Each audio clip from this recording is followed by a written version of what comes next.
एक गांव में एक बूढ़ी औरत रहती थी और उसका एक रमेश नाम का बेटा था। बेटा जीवन यापन के लिए घर से दूर रहता था। रमेश की एक बेटी थी जिसका नाम लक्ष्मी था। लक्ष्मी और बूढ़ी औरत दोनों एक साथ गांव में रहते थे। वे बहुत गरीब थे। उनका जीवन यापन बहुत मुश्किल से हो पाता था। गांव से दूर बहुत बड़ा मेला लगा था। एक दिन जब गांव के कुछ लोग मेले में जा रहे थे, तब लक्ष्मी भी मेले में जाने के लिए जिद करने लगी। लक्ष्मी की दादी ने सोचा कि मेरे पास हम दोनों के मेले में जाने के लिए पैसे नहीं हैं। मैं लक्ष्मी को गांव वालों के साथ ही मेले में भेज देती हूँ। दादी ने लक्ष्मी को कुछ पैसे और 5 लड्डू बनाकर दिए।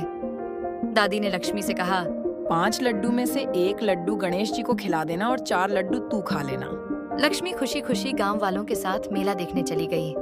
वहां दिन भर वह मेले में घूमी, कुछ चीजों को देखा और थोड़े पैसे भी खर्च किए।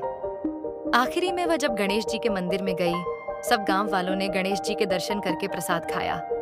फिर लक्ष्मी गणेश जी को प्लेट में एक लड्डू देकर बोली, गणेश जी, पहले आप लड्डू खा लीजिए, फिर मैं भी लड्डू खा लूंगी। लक्ष्मी गणेश जी को एकटक देखने लगी। कुछ समय इंतजार करने के बाद उसने फिर से गणेश जी से विनती की, गणेश जी, पहले आप लड्डू खा लीजिए, फिर मैं भी लड्डू खा लूंगी। फिर भी गणेश जी नहीं उठे।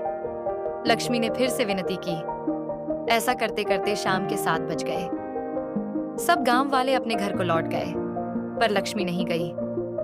लक्ष्मी गणेश जी के लड्डू खाने का इंतजार करती रही। ऐसा करते करते रात के 10 बज गए। मंदिर के पंडित जी ने कहा, बेटी, सब गांव वाले घर चले गए, तुम अभी तक यहाँ क्या कर रही हो? लक्ष्मी ने कहा, मैं गणेश जी के लड्डू खाने का इंतजार कर रही हूँ। मेरी दादी ने कहा है गणेश जी को लड्डू खिला देना। अगर मैंने लड्डू नहीं खिलाया तो वो मुझे डांट लगाएंगी। मंदिर के पंडित जी ने कहा, बेटी, गणेश जी लड्डू अभी नहीं खाएंगे, तुम घर चली जाओ, गणेश जी बाद में लड्डू खा लेंगे। लक्ष्मी ने कहा, नहीं नहीं पंडित जी, जब तक गणेश जी लड्डू नहीं खा लेते मैं घर नहीं जाऊंगी। पंडित जी घर चले गए और लक्ष्मी को मंदिर में ही रहने दिया। लक्ष्मी गणेश जी के लड्डू खाने का इंतजार करते करते मंदिर में ही सो गई। रात के 12 बज चुके थे। 12:01 पर गणेश जी प्रकट हुए और उन्होंने लड्डू खाया। गणेश जी ने लक्ष्मी से कहा, बेटी, मैंने तुम्हारा दिया हुआ लड्डू खा लिया है, अब तुम भी खा लो। लक्ष्मी खुश हो जाती है। गणेश जी पूछते हैं, तुम्हें मुझसे क्या चाहिए? तुम कुछ भी वरदान मांग सकती हो। लक्ष्मी ने कहा, मुझे कुछ नहीं चाहिए गणेश जी, आपने आने में काफी देर कर दी। रात के 12 बज चुके हैं, अब मैं घर कैसे जाऊंगी? मेरी दादी बहुत परेशान हो रही होगी। गणेश जी फिर से पूछते हैं, बेटी, तुम मुझसे कुछ भी मांग सकती हो।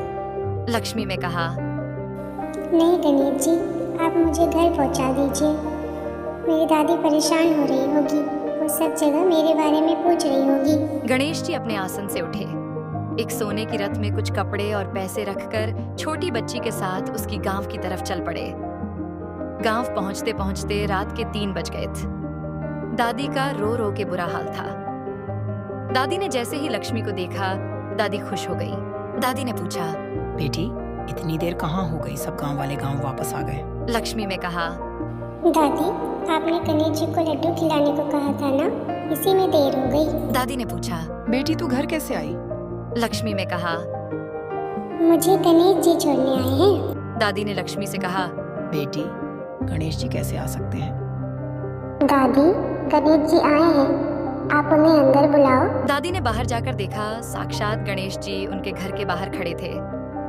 गणेश जी ने उनके घर को भी सोने का बना दिया और उनको खूब सारा धन धान्य दिया।